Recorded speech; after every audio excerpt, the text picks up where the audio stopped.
Welcome to the Side Action Podcast, the sports gambling show that covers everything in the world of sports betting from A through Z. We'll cover the four major sports, as well as anything and everything in between worth some action, and will increase the size of your bankroll. And here we go. Welcome to the Side Action, episode 13 of season 4. I am Jim Weglars, aka Wegs. You can follow me at Wegspool on Twitter and Instagram. And I'm Steve Roberts, aka Action. You can follow me on Twitter at 31sroberts. Follow the podcast at Side Action Pod on Twitter. Sorry, Action, I jumped in there a little quick on the recording, so I'm sure we'll get some interesting starts there. But you're in the great West here, doing your tour, a little Vegas trip, a little Arizona, I think you flew to Albuquerque. You're all over the place. Yeah, we were in Vegas a few days, like we talked about last week, and then flew into Albuquerque and staying with Melissa's family for the weekend. So here in Window Rock, Arizona, the Window Rock studio at the Quality Inn. Well, it looks good. It's well lit. Good. Sometimes I work at those little hotels. I'm at home back. I'm not. I've been all over the place lately, so I'm finally back at the the Ridge Studio, the Edgewater Studio. So after Thanksgiving, so thanks for accommodating everybody. Hopefully you're listening. Had a great Thanksgiving. Here we are on Friday, the 26th, ready for the action. We did have 3 games yesterday. We'll kind of briefly talk about, but other than that, yeah, we're ready for a big weekend of football and jumping in. So yeah, 3-2 last week. We wished it could have turned out to be 4-1, but Cowboys didn't really show up. We'll talk about that later, I'm sure. Yeah, or the Brownies. But, let's jump into it. Week 11 recap. This is actually the first week in a while that the underdogs didn't come in as big as they normally do. I had them at 7 and 8. Still pretty close, but they've been dominating. And then the road dogs at 4 and 4.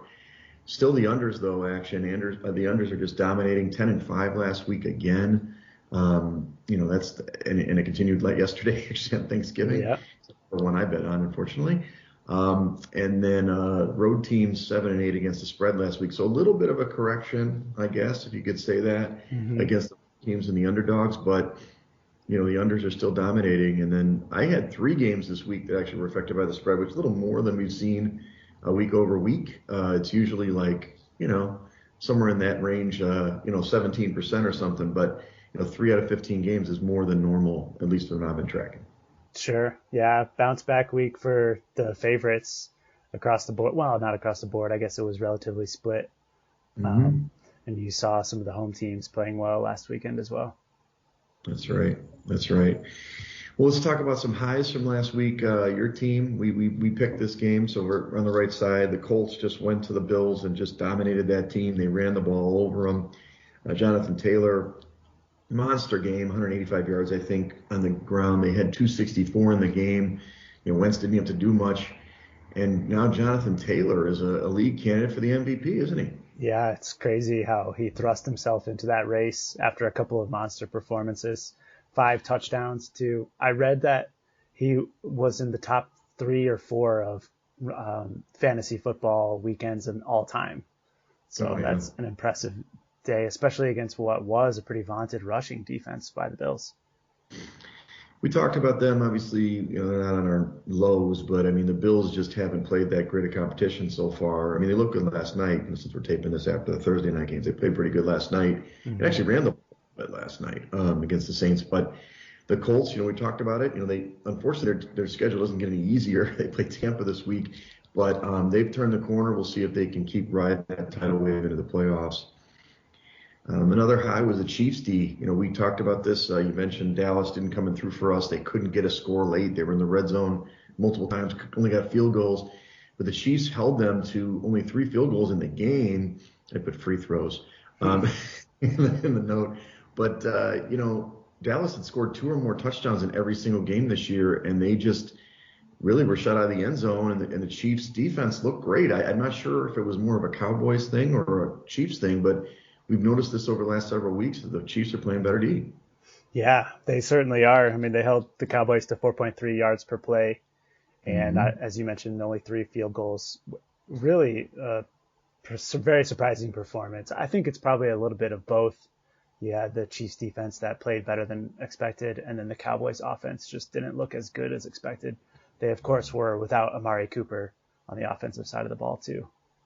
Right. And last night, obviously, they didn't play very well against the Raiders. Our proxy is very excited about that win for the Raiders, but I'm not sure. Dallas, I think it's coaching. I think that they got a lot of talent. Now, granted, they were missing CeeDee Lamb and Amari Cooper last night. But we'll see how they got to turn it around. But I'm excited to see this Chiefs team play defense. I mean, this is the missing component that we've seen the last couple season and a half or so. So maybe that will make in their first place in AFC now, AFC East or West, I mean. So. Yeah, and now back into the lowest odds on the AFC side of the board to win the AFC Championship as well. That's right. Last time I noted was the Eagles offense. We're confounded by this Eagles team. The Sharps. There we go. We always get some noise over here at the Edgewater studio. The Eagles, have been loved by this, kind of the metric guys out there. We're not quite sure why. I mean, their numbers are getting better, but they're facing a Saints team that defensively was great against the run, but they destroyed them. 242 yards on the ground there. And obviously, of all the people who picked them, we laid off this pick, thankfully. And the Eagles, they won kind of going away. I mean, the score really didn't indicate this game was a blowout. They got within, 12 points or some 13 points, but it wasn't even that close in this game. Yeah, very surprising score line. I bet on the under in this first half and full game, which both turned out to be losers, primarily because the Eagles just put up a lot more points than expected. The Saints did get a few of themselves, though, at 29. Certainly a very interesting score line in the end by all the points and the yards on both sides. Right. That's right. And, of course, the little preview for next week, the Saints lost as well to the Bills. So they're hitting the skids a little bit. Yep. On the lows, it's the Titans offense. You were all over this one, action. I'm sorry I didn't go with you. We should have put in the Texans. They played really well, but it wasn't really – it's a little bit deceiving score line. 420 total yards for the Titans, but 5 turnovers. I mean, they outgained the Texans 420 to 190 in the game, but they lost the game, fairly handily. But those 5 turnovers were the key. Yeah, I'm glad that you put that in there because I didn't really see that until I dove into the box score myself. It really looks like the Titans were probably the side there. The 5 turnovers just did them in. Right, exactly. And then another low that I noted, and this has just been a theme over the last couple of years, and I thought Staley would be better for the Chargers, but the Chargers in big leads, this team cannot hold big leads. I don't understand what it is with this team. Now, we didn't go on this game, and actually this was an index pick for the Steelers, but the Chargers were up 27-10 in this game, going to the fourth quarter. They were really playing great, what we kind of expect the Chargers to be, but we've seen this last couple of years. The Steelers get 27 points in the fourth quarter, including a block punt and a really bad interception of our guy. What's his name again? Herbert. Herbert, Justin. And so they ended up covering the spread. They lose 40. The Steelers lost 41-37, but they covered the 6.5, which is more important for the contest and so on. Yeah, this was really an incredible game. We were out watching it while having dinner on Sunday night, and just the back and forth. There was so much point spread drama in that fourth quarter, too, with the Chargers holding a 14-point lead and then the Steelers coming back to take the lead. I had somehow got a middle in this game because I had laid the Chargers minus 3.5 the week before, and then I took a little bit on the Steelers plus 7 right before kickoff, and so the 4-point margin was great for me. Look at you, Captain Middle over here. Nice work. The last low was the Giants offense. On Monday night, they were putrid. 215 total yards, 3 turnovers in the game against the Bucs, only 1 touchdown, and that was really because of a bad red zone interception by, it was like Mike Evans or something. It was a weird play, and they got the ball inside the 20, so that was the only way they scored. And our guy, the clapper, Jason Garrett, has been fired as the OC for the Giants. So Joe Judge was nary he was very pissed at the end of that game. I've heard that press conference, and he acted quickly and got rid of the clapper. No, I haven't seen the press conference. I'll have to check it out. Yeah, he was like, we all have to do better to evaluate everything. Offense. He paused. Defense. So, yeah, the Giants, I mean, we know they're not a very good team, but, man, they look bad. So, all right, let's talk about some injuries. This one, obviously, didn't really, I mean, it's already yesterday, but Justin Fields missed the game yesterday. We had the Red Rifle led the Bears to the resounding victory over the Lions, 16-14 yesterday. Uh, but Lamar Jackson, I don't know what his status is. He had this weird flu, whatever it was last week. Now they ended up winning the game against the Bears, but not covering the number. So he's key in the handicap. What have you seen on that, on Lamar? I heard an update just yesterday, which one of the beat reporters, I can tell you who, was hinting at the fact that he may not be ready to go again this week, which I thought was really surprising because Yeah. it must take some kind of illness to knock out a player for 2 weeks in the NFL. And Yeah. definitely something that I want to read up on more before looking at that game. Right. In that same game, Jarvis Landry, was questionable with the knee. Now, he's really their only passing weapon. That Cleveland offense. Now they kind of failed us in the contest, winning against Detroit 13-10. It just looked like they were just kind of mailing it in a little bit in that game. I figure they're going to have to bring it a little more against Baltimore if Lamar's playing. If not, maybe seeing what's happening. But Jarvis was the only guy who scored a touchdown for the Browns and a rushing touchdown, but he did get knocked out in this game with his knee.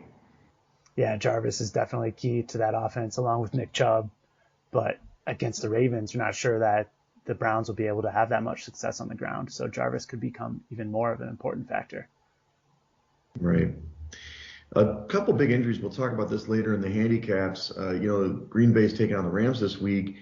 They had a rough week. Bakhtiari is doubtful with an ACL injury, which probably means he's not going to play. And Elton Jenkins is out for the year now, also with an ACL, which is kind of random. You put Aaron Rodgers as a pinky toe issue. I saw the stupid picture on Twitter. I'm showing everybody his toe. Nobody wants to see that, Aaron. But I guess that's why that line is moving towards the Rams. I was originally on the Pack, but Yeah, definitely. I think it has to do with Aaron Rodgers more than anything.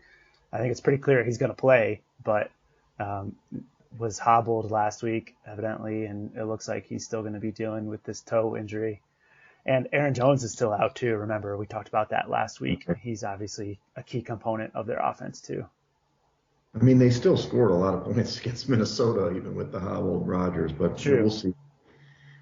Your guy for the Colts, Quentin Nelson, came up questionable with an ankle injury, and that's obviously he's key. Him coming back and the rest of the offensive line has really helped Jonathan Taylor and the Colts. So, they're facing that really difficult rush defense in Tampa this week.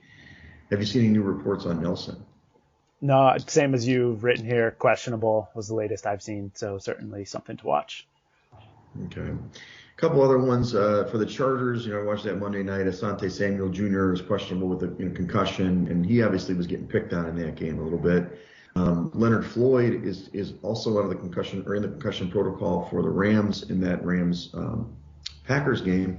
So we'll see what happens here. He's questionable. And you're going to get it. You're going to get what you wanted. You wanted Zach Wilson back for the Jets. I know that. I mean, the Michael White era is over. The Joe Flacco era has nearly started, and now they both have COVID. So you're going to get your Zach Wilson start this week. Yeah, it's kind of funny that they brought in Joe Flacco and then he just got most of the quarterback room sick. So obviously that was a mistake. And the Jets actually played pretty well last weekend, though, behind Flacco. Yeah. I was surprised by that performance. But back to Zach Wilson, who I think it's the right call. He certainly gives them the best chance to win, although I'm not sure they're really interested in winning. Yeah, it doesn't seem like it. The last one, which I think is important, is T.J. Watt for Pittsburgh. He missed the game on Monday night. He's questionable with his hip injury. That defense isn't as good with him off the field. I mean, I'm sure there's other injuries. I heard, Minka Fitzpatrick as well. I don't have it on here. But they really, this vaunted defense from a year ago is not the same. TJ, obviously, being the primary pass rusher, but they're not stopping anything right now, run or pass. No, they're not. Very overrated. They're 25th ranked per DVOA and 26th against the pass. So definitely not the same Steelers defense we're accustomed to. Right. Well, let's go over the ratings action. The WEGS index isn't incredibly different, but you'll see. I can see DVOA is finally catching up to the WEGS index here. We got the Bills first, Cardinals second. I got the Bucs third, Patriots fourth, and it's close there. Cowboys. This is before the game last night. Colts, then Rams. DVOA looks like pretty similar. Bucks cards, but you got, okay, Patriots hit 3. I knew they were coming up. Yeah. Your Cowboys at 4, Bills, and then Rams. So obviously the Patriots are shooting up like a rocket. Yeah. Yeah. The Patriots are looking better every single week. And it's kind of funny that finally DVOA has caught up to the Wags Index in the Patriots. That's right. What about the Colts? Where are they on the DVOA? Do you have that up? Let me pull up the team. I think they're certainly in the top 10. Mm-hmm. See if I can get it to load here. 8. Yeah, so they're right out the cusp. They're right there. I mean, they've been playing great on both sides of the ball. Tough opponent this week, so we'll San see. Francisco is still up there too at number 7. That still surprises me. And Yeah, then well, they played really well last week, and they have played actually 2 weeks in a row. We'll see if they can win. We'll talk about that in a minute.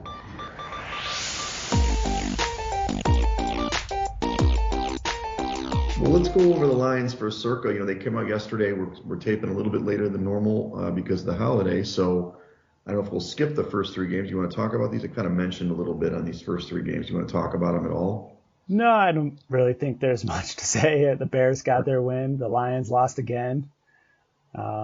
Certainly the Raiders' performance was surprising in my mind. I don't know any. And then the Bills came out and played well against a shorthanded Saints team. Right. I mean, let's face it. I told our proxy that's probably the last win Vegas will have this year. I mean, they played great. They haven't scored points at all the last 3-4 weeks, and now all of a sudden they went gangbusters. Dallas didn't look ready to play, but yeah, it's going to be interesting if the Lions. They've had the worst season in NFL's history at 0-16, and they're on track for an 0-16-1 year. Yeah. So wow. Hopefully they get a win just for the tortured fan base. Well, let's talk about the big game. So the first one around the card is really, really an important game. The Titans are going to New England. Obviously, the Titans are struggling with some injuries, but New England opened as a 2.5-point favorite at home, 46.5-point total. They're a 6.5 in the contest and 7 across the board, really, when you look at it out there with the 43.5-point total. So the totals tick down.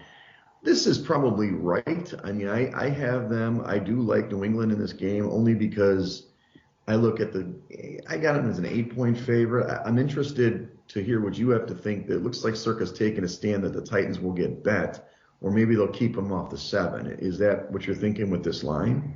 Yeah, interesting choice by 6.5 because there are still a couple of 7s that are out there, mostly offshore, it looks like. And one place has 5.5 now.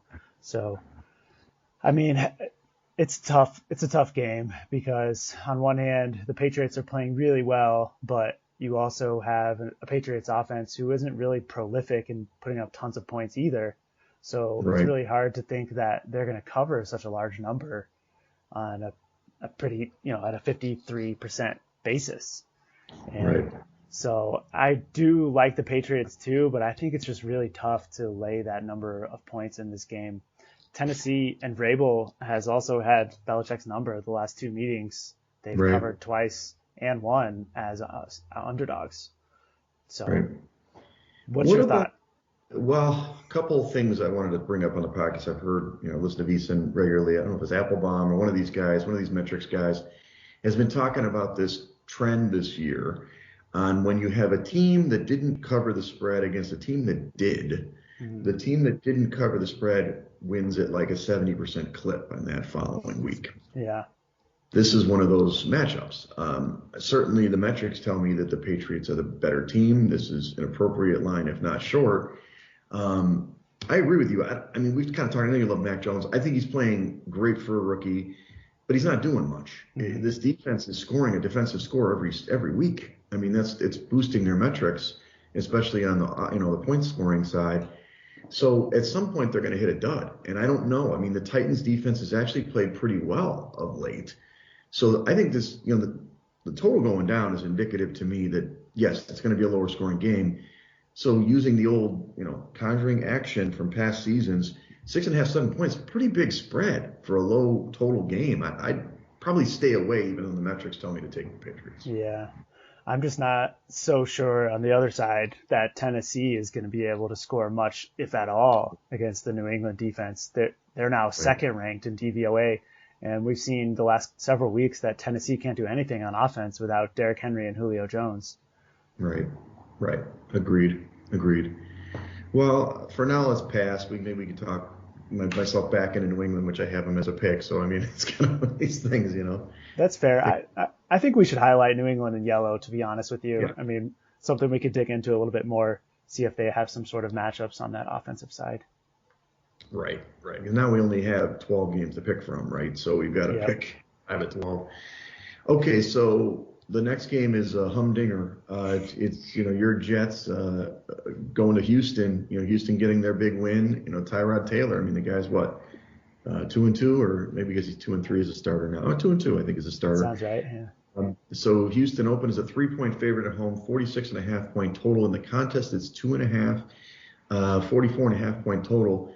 I mean, I just had this as the appropriate line. I know that, it seems like the Texans are playing better, but you never know. The Jets could get a boost. I mean, I don't think Zach Wilson's a great player, but you'd think that there'd be a little bit of juice for him coming back. He's seen these other guys play well. I think he's going to play in one of his better games this year, to be honest with you. So I'd like to stay away in this crap fest personally, but what's your take? Yeah, I agree. I think on one hand, it's tough to see a Houston Texans team favored in that Sure, game. of But course. then on the other side, it is the Jets, so maybe it is appropriate. I just don't know what to expect from Zach Wilson coming back after the long layoff. Right. And on one hand, you would expect that he's going to bounce back and play well, but when looking at the metrics, the Houston Texans defense has actually been rising in the numbers. They're 10th ranked in DVOA, and I think Mm-hmm. that's probably the one unit in this game that has an advantage over the other three. So Right. I don't think I would want to lay it with Houston, and I agree it's probably a pass. Right. I mean, Lovie Smith, I mean, he can coach defense. I mean, Hmm. he grows a crazy beard, but he can coach defense, and he's got those guys playing hard. So, all right, let's jump to the sharps, or the metric guys, darling. The Eagles go to the Giants. The Eagles open as a 3-point favorite on the road, 46.5-point total. It's 3.5 in the contest, even though the market's about 3, 45.5-point total. So not a lot of move on the total there.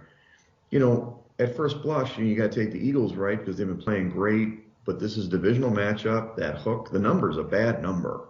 We know that. It's not a great number, but they still show up to me in my metrics. I've got them as a 5-point favorite, even though they're on the road. So they're much better than the Giants. But, I mean, I don't know. You think removing the offensive coordinator is going to help this offense? I mean, this Eagles defense is decent, right? Yeah, definitely.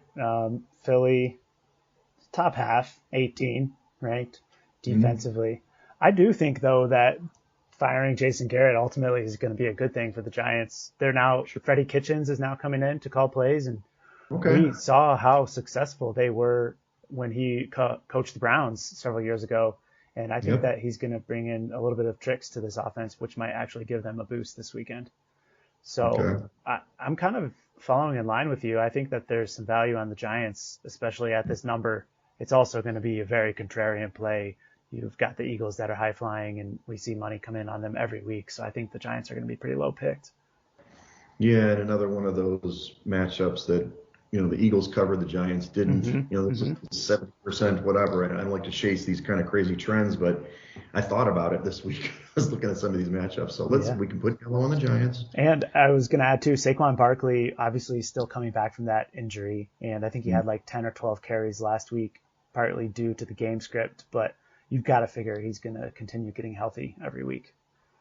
Yeah, they got to give him the ball. I mean, Daniel Jones is not good. They've got to feature him more. They got to use him like Carolina uses McCaffrey. You just have to get him involved in every way possible. Hmm.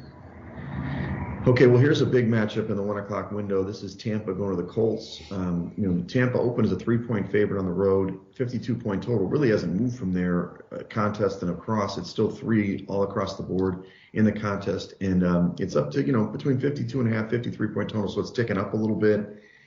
I mean, I like the Colts still. I think that it's a little strange. I mean, and the Bucks are certainly going to turn the corner. I think that they showed it on Monday that they can buckle down and play. But this is a matchup of two really good teams. It's going to be a great football game. I don't know why the Bucks are this favored. I think that the number's probably a little inflated. I'm not sure why, just a Brady factor. But that's why I wanted to know about Nelson. I mean, I mean, are they going to be able to run the ball against this team, the Colts? I mean, you've seen a little bit of success against Tampa running in the running game the last couple of weeks. I think Washington had some success, and the week before that, New Orleans Saints had some success on the ground. Sure. I know that one of the defensive tackles has been out for the Bucks, whose name is escaping me now, and I believe he's set to return this week. Okay. Vita Vea, Yeah. and so that he's certainly a major factor in their run defense. But Sure. I do think, despite Quentin Nelson, and I have every expectation that he's going to play this weekend, by the way, I think that the Colts are going to be able to have some success on the ground and, at the very least, use the play action game and put the ball into Carson Wentz's hands and attack what is a pretty weak secondary for the Bucks. Oh, yeah. So I think that I expect a big game out of the Colts passing attack too. And I like the Colts quite a bit. You also have seen a Bucks team that has been really dominant at home, but they are 0 against the spread on the road this season. It's true. 0-6 or 5 by my count here. And a lot of those games were as favorites, obviously. So I think that catching points with the Colts at home is a good bet. Yeah, I agree. Now the Colts had given up a lot of passing touchdowns, and obviously that's the strength really this year. I mean, Gronk looked good last week. I don't think Antonio Brown's playing again, but maybe he's back. I'm not sure. So, I mean, has the Colts defense, the passing defense, gotten better? Because I mean, it was getting torched for a while there. Yeah, I mean, they have used a couple of big interceptions last week against Josh Allen. Rock Ya-Sin had a good one, and Xavier Rhodes, I think, has been playing a little bit better the last several weeks. They definitely miss Blackman, though, the second-year safety. There's no doubt about that. But I do think that they are playing better the last several weeks. Okay. Well, I'm comfortable putting this in green action, but if you want to talk me out of it on Saturday, that's fine. We're both on this side, so we love the Colts. I got my Colts jersey. I'm going to the Four Shadows today. Pay homage to the Colts bar. Nice. No, I like the Colts a lot too. I don't have any intent of talking you out of it, but certainly injuries could change that come Saturday. Right. Okay, another wonderful game on the card. This one should have been shipped to London, by the way. Atlanta is going to Jacksonville.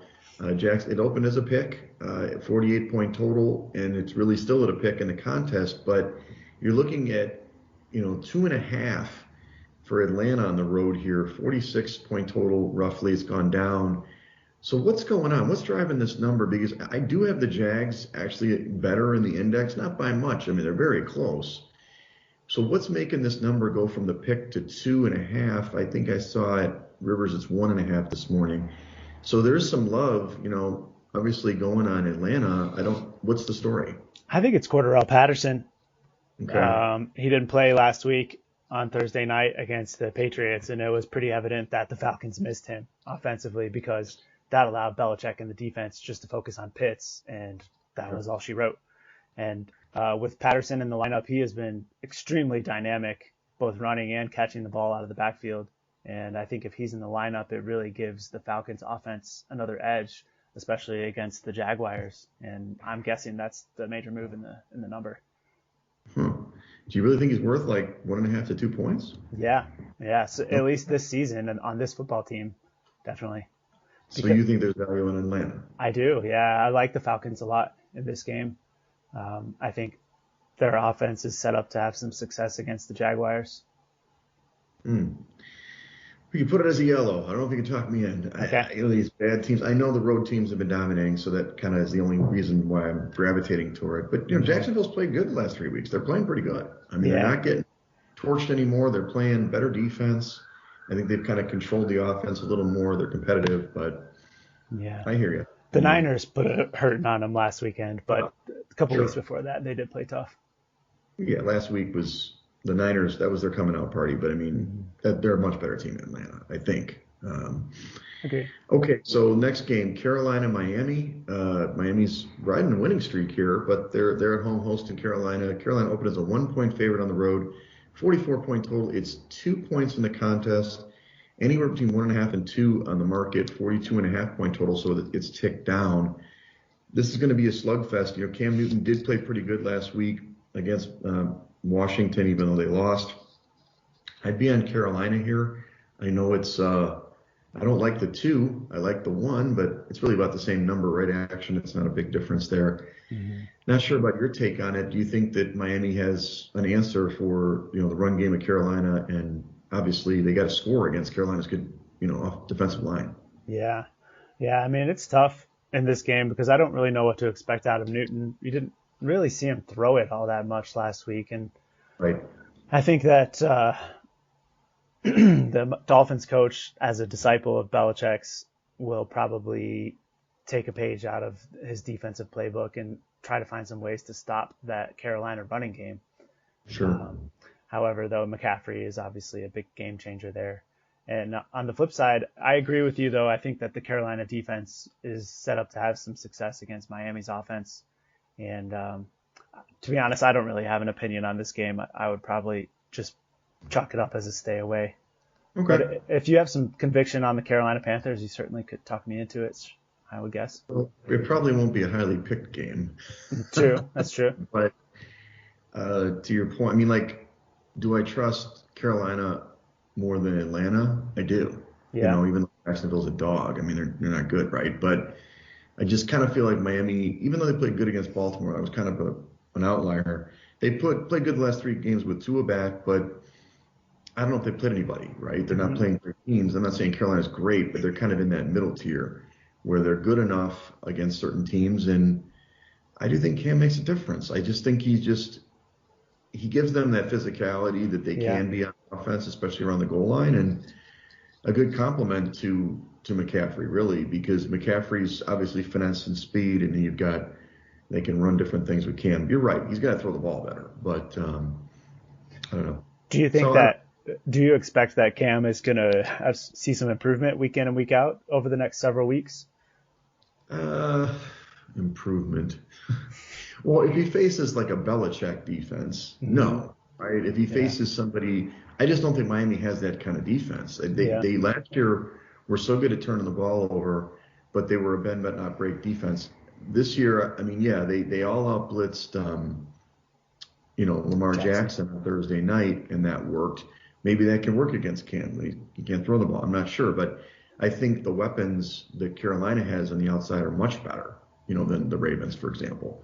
DJ Moore and Anderson are better. Plus, you get McCaffrey out of the backfield. So, I don't know. I mean, I'm not like strongly convicted on the Panthers, but they're an index pick, actually. Okay. Index. Okay. Well, let's highlight it. We can talk about it some more in the morning. Sure. All right, so last game, the 1 o'clock window, Pittsburgh's going to Cincinnati. Cincinnati, got a big win at the Raiders last week. They opened as a 4-point favorite at home, 46.5-point total. It's 4.5 in a contest, not too much more. 45-point total. Weird game, right? This divisional game. We know Tomlin's good against, as a dog. I don't love this number, but the Bengals on paper are better than the Steelers. But are they 4.5 points better? I don't know about that. Yeah, I've seen now some 3.5s that are popping up in the market too. So it looks like there is some money coming in on the Steelers side. I just have a really hard time betting on the Steelers. I have really no interest in taking that side at all for the contest purposes. Do you think that if TJ Watt is ruled out, though, that could sway your opinion a little bit? In full disclosure, the Bengals are an index pick. If I follow the index blindly, I mean, it's a light line. It's like supposed to be 7 in my view. 6 or 7. But to me, I'm like, dude, it's a divisional game. These divisional road dog. This is the Applebaum theory. This is a good pick for the Steelers because of divisional road dog. And they, as bad as they were defensively, they covered last week against the Chargers on the road. So True. this is classic Tomlin, So I'm okay to stay away from it though, not to get on the wrong side if we want to. Yeah, I mean, Cincinnati did get them in the first game this week or this year in Pittsburgh. So, and Road dog. it looks like they beat them last year at home as well in the previous meeting, covering a 14.5 point spread. So, Hmm. maybe the Bengals have something against the Steelers, but I Maybe. am with you though. 4.5 is just a tough number to take. Right, right. Well, let's jump to the 4 o'clock window. We've got the Chargers against Denver. Chargers open as a 2.5 point favorite on the road, 48 point total. They're now a 3 point favorite in the contest, even though the market's still about 2.5, and it's still around that number, 48, 47.5 point total. Explain me this one, Action. Is there a change of quarterback for Denver? What's going on? Denver, and I don't love Denver. Don't get me wrong. My dad loves Denver. He came here with his Peyton Manning jersey. Dude, you grew up in Chicago. What are you doing? But Denver's better on paper than the Chargers. I don't. I love the Chargers. I love that. Just in general, I like Staley, but Broncos defense is pretty good, and they played Hmm. fine without Miller. Their offense isn't great, but they're at home. That's got to be an advantage. This is a little bit of a strange line for me. Yeah, it does seem kind of strange. I haven't seen any news on Bridgewater the last time they played. I think they were on bye last week, and Mhm. the week before that, obviously there was a lot of commotion in the media about how Bridgewater shied away from the tackle on that interception return and what have you. But I don't think that there was any question about whether or not he's going to start the next game. So Right. I'm with you. I think that there's a lot of value on the home underdog Broncos in this game, specifically from a defensive standpoint. I, Yeah. they've been playing really well. They are rushing the quarterback even without Chubb and Von Miller. And I think at home that they play tough. And you have Bridgewater in his familiar underdog role too. So I like the Broncos in this game. Yeah, me too. I haven't. They should be favored in this game. I don't understand. Like the metrics, besides the eye test, you love Herbert. I mean, guys that Right? throws a beautiful ball, and they got so many weapons and all yada yada. But that defense, there's something wrong with that defense. Even though Staley's a really good coach, they were talking. Did you watch the telecast on Monday night, or you were traveling or something, right? No, we were watching it, but not the audio. They were really talking about how the Chargers basically allow you to run the football. Hmm. They're like, go ahead and run because we just don't want to give up 10 yards. We'll give up 4 yards, on a run. And in the end, it flips the time of possession, right? They're almost never possessing the ball more than the other team. And so it puts Herbert in a position where he's got to be a hero maker. He's got to make big plays, and he usually does. They got great players, but Denver's one of these teams that steady Teddy can just grind it out. They got good running backs. I really like Williams in this game. Yeah, yeah. You're a fantasy guy, so yeah, I'm all over the Broncos here. All right, let's color it green. I like it too. I agree that the Broncos running backs are in for a huge game this week. Hmm. Hmm. Okay, we've got Minnesota going to San Francisco. San Francisco coming off the big win against the Jags, and Minnesota had the big win against the Pack. San Francisco opens as a 2.5 point favorite at home, 48 point total. It's 3 in the contest, which is about the market, 48.5 to 49 point total. Can the Niners win at home? Can they, right? And B, cover a number? I don't know. Like these teams are very even in the index for me, so it's kind of more of a pick. So getting or laying 3 points is a lot. Yeah, But maybe San Francisco's turned the corner. Kittle is back. That's a big offensive boon. Debo Samuel's playing great. I'm not sure what to make of this game. Action is what I'm trying to tell you. yeah. Well, I mean, we know on one hand that Santa Clara has like zero home field advantage for the Correct. Niners. So if you're showing that the teams are pretty well even on a neutral field, then getting 3 points with the underdog Vikings seems like a slam dunk to me just by the math. Right. And I too like the Vikings. I think that they really had their coming out party last week against the Packers, which has a Hmm. pretty overrated defense in their own right. And I think the Sure. Niners defense is still overrated. So I believe that Kirk Cousins and team are going to have a big game on Sunday. And I think their offense has really been picking up the pace the last several weeks. You've seen Dalvin Cook get pretty healthy, and Jefferson and Thielen are doing their thing on the outside. Right, right. Should be a fun game.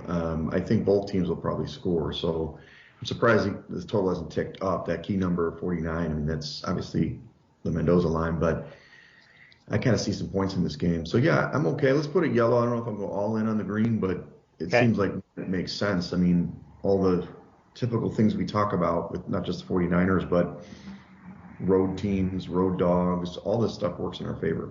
Yep. All right, last in the 4 o'clock window is the marquee game. There's only 3 games in the 4 o'clock window this week. Rams going to Green Bay.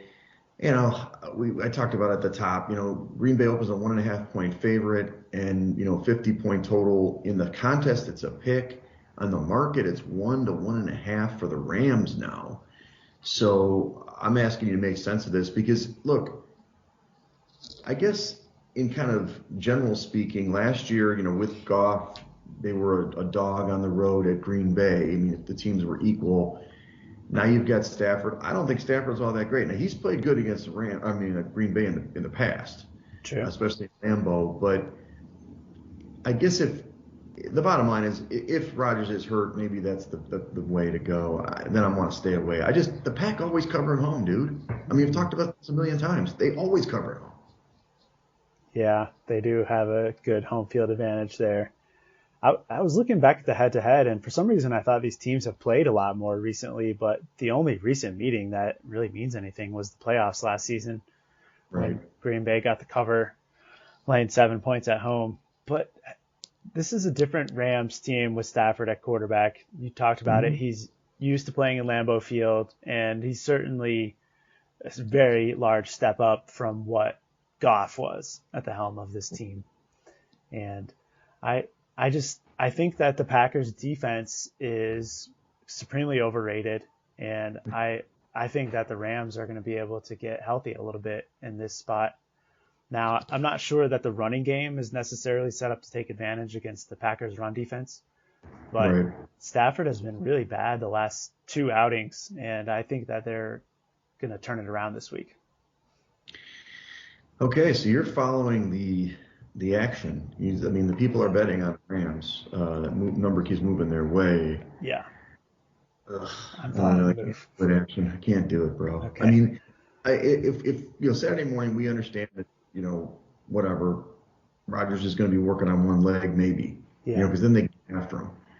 And I know that Jones is out, but I think Dillon's a heck of a running back. The Rams haven't played well. So it's just counterintuitive to me. I get what you're saying. Maybe it's a get right spot for them. But Pack losing 2 in a row. I don't know. All that stuff's working against me mentally. It's a lot of, I don't know. It's a lot of anecdotal data, not necessarily real data. But full disclosure, I followed Adam Chernoff on Monday morning and took plus 2.5 with the Rams. So yes. Now the contest is a pick, and you're seeing the number move to the direction of the Rams. They're favored now. Which gives me some indication that there may be a bigger picture with Aaron Rodgers here. It's the line almost tells you that it's like a middle ground, like half Rodgers in, half Rodgers out. Because if Rodgers is ruled out, you could see this game going to Rams minus 4.5 or 5 probably. No question. Well, if he goes to a game time decision, I'm all for it. You know what I mean? Yeah. If I know he's going to be likely ruled out, because it's a huge step down. We go to the backup here, but I don't know. Maybe you're right. But we've also fallen for this. We've taken the cheese before here, right? We took it with Murray. We took it with who was the other guy? It was Dak. Yeah. We've taken this twice this year. I'm not saying that the Packers are going to do what those guys did, but I mean we followed we thought it was a free square last time twice. True. So I'm willing to stay away from it and just say, look. The Pack usually cover at home. Again, Jordan Love's not going to cover, but who knows? You know what I mean? He got his better on his system. Yeah. All right, let's talk about the 2 marquee games. The Cleveland goes to Baltimore. We mentioned this already. Baltimore opens a 5.5-point favorite at home, 48-point total. It's 3.5 now in the contest and across the board for the Ravens, and 46.5-point total So we still think Lamar is in flux whether he's playing. To me, when I looked at the line from it's right on the number where it should be at 3.5. So 5.5 would have been great for Cleveland, but 3.5 seems like the right market, even if Lamar does play. So I'm not sure it's a great pick either way. Yeah, I'm really thinking this is a stay away spot. I mean, this spread tells you that Lamar Jackson is in. I would say. I mean, they did win the game last week against the Bears with the backup Hundley. Was it Brett Hundley that ended up starting? I don't think it's Brett. It's a different Hundley, but he was Tyler. His first start. Tyler Hundley, maybe. That sounds right. Anyway, he's not Lamar Jackson. So this is a really tough game. And on the other side, you've got the Browns with so many injuries too. Baker Mayfield still on an injury report with his knee. And the offensive line still has some question marks, although I think most of them are going to play, Treader and company. I prefer just to stay away too, especially on Sunday Night Football. It's kind of been our mantra this season, and I think it served us pretty well. Yeah, it has. It has. Okay, I'm game. The Monday Night Football matchup is Seattle going across the country to Washington, the football team. Washington came up, 2 wins in a row. Ron Rivera's got it going. Seattle opened as a 3.5-point favorite in this one. I don't know when that was shown. 48-point total. Washington is now a 1-point favorite in the contest at home. The market's about 1.5 to 1, and then 46.5-point total. So the totals tick down. I mean, it's really weird. These metrics, obviously the WEGS index isn't perfect, but it does technically have Seattle's a better team. I'm not sure why at all. But the line is appropriate, I guess, is what I'm saying. Because I give them a little bit, like basically Seattle would be right. It'd be about a pick, which is what a 1-point pick. It's close, but I like Washington. I don't know why Seattle. I'm not saying that they can play good on maybe Monday night for Pete Carroll. It seems like they're swooning a little bit. Washington's got some momentum. They're playing pretty good football right now. Yeah, and Seattle on the other side, Seattle looks terrible. I mean, yes. They got thoroughly dominated by Arizona last week, and I still have question marks about Russell Wilson and his health. And even beyond Russell Wilson, I think the rest of their offense has just been playing very poor lately, Metcalf included. And I think that Washington on the other side is a team that's trending positively, and I agree with you. I like Washington in this game. Yeah, so I don't really see, 1 point's great. It's like a pick 'em. So, that's this goes against our Monday night, stay away from Monday night mantra, but it seems like this would be, sorry, Ridgeway, but we like Washington in this one. Yeah, definitely. We going yellow here? I think we can put green on this game. Wow, take that, Ridge. She'll text me tomorrow morning when she asks for picks, and I'll say, listen to the podcast. Well, let's go over our picks that we've gone over today. There's only, obviously said, 12 games to pick from, so it's limited. We both are thinking about New England, although that's a tough number, 6.5 at home. The Giants, we kind of like going against the grain here. 3.5. They're getting 3.5 at home against the Eagles. We both love the Colts here, getting 3 at home against the Bucs. The two games that are kind of on the cusp are Atlanta. It's a pick against Jacksonville on the road. Carolina being favored 2 points at Miami, and then a couple of the other games. Denver, we're kind of all in on Denver, plus the 3 at home against the Chargers. And we just mentioned Washington -1 at home against Seattle. And then the other game that we're definitely contemplating is Minnesota, getting the 3 points on the road against San Francisco. So we've got some more than I thought we'd have actually action. Yeah. So we got 3 greens. We just got to decipher some of those yellows for us. Yeah, definitely a healthy menu that we can choose from tomorrow morning. That's right. Well, let's go over the contest update. I thought that the guys would slow down at the top, but my God, action, 42-13 after 55 picks. That's 76.36% for the top guy. It's actually one guy now. Wow. So that's incredible.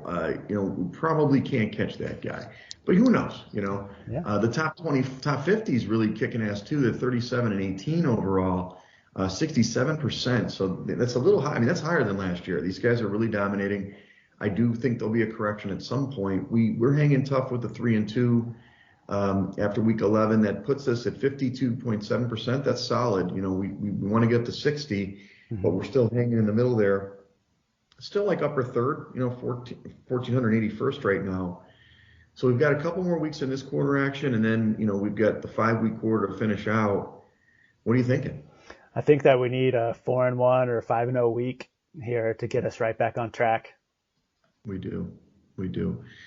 Yeah, I think so too. I think if we can just get, and obviously a lot of it's luck and everything, or just whatever. I mean, do I think we were on the right side in that Dallas Chiefs game? Yeah, I think we were. I mean, they give 19 points to the Chiefs. How do you not cover that number? Sure.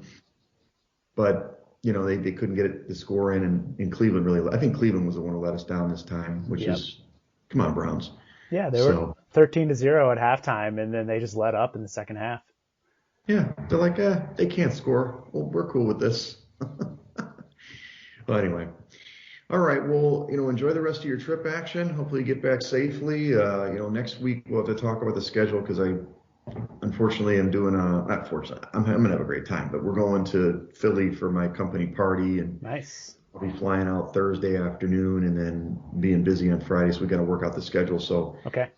We'll get it out as soon as we can. America, I know our loyal listeners want us. And so thanks for listening and spread the joy. We're doing pretty well. If you're following all of our picks, week over week, we're doing pretty damn good, not just the contest picks, and we're giving you good information. Yeah, definitely. I think I don't know about your bankroll, but my NFL season has been extremely positive. Had a monster weekend in Vegas as well, which helped mitigate some table game losses. But I think that our NFL picks have been very good this season. No, I agree. I'm whatever, a lot of units, so 15, 20 units, whatever it is, doing really well. So. Nice. Yeah. Okay. Well, follow us at Side Action Pod on Twitter. Follow me at Wegspool on Twitter and Instagram. And follow me on Twitter at 31sroberts. All right. Enjoy the rest of your holiday weekend, everybody. Talk to you next week. Peace out, America. That's a wrap for this episode of the Side Action Podcast. We appreciate all of your listens and thank you for joining us. We'll see you all again next week on Thursday for some more hot picks and side action.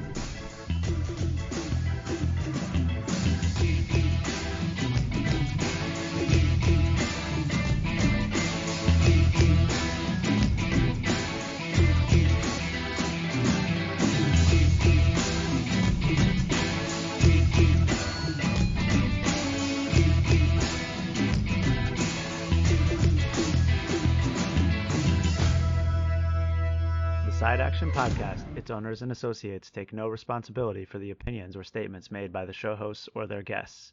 Statements or show topics are not necessarily the beliefs of this podcast, and opinions between talk show hosts may conflict. Individuals following the advice given on the podcast accept their own risk of losses from wagers made. As the Side Action Podcast, its owners, hosts, associates, or guests will not guarantee any advice given. The opinions and advice given on the Side Action Podcast is for entertainment purposes only. Gambling problem? Call 1-800-GAMBLER. Intro and outro and transition music credits. Song titles Jerry 5 and District 4 by Kevin MacLeod at incompetech.org. Licensed under Creative Commons Attribution 3.0. creativecommons.org/licenses/by 3.0.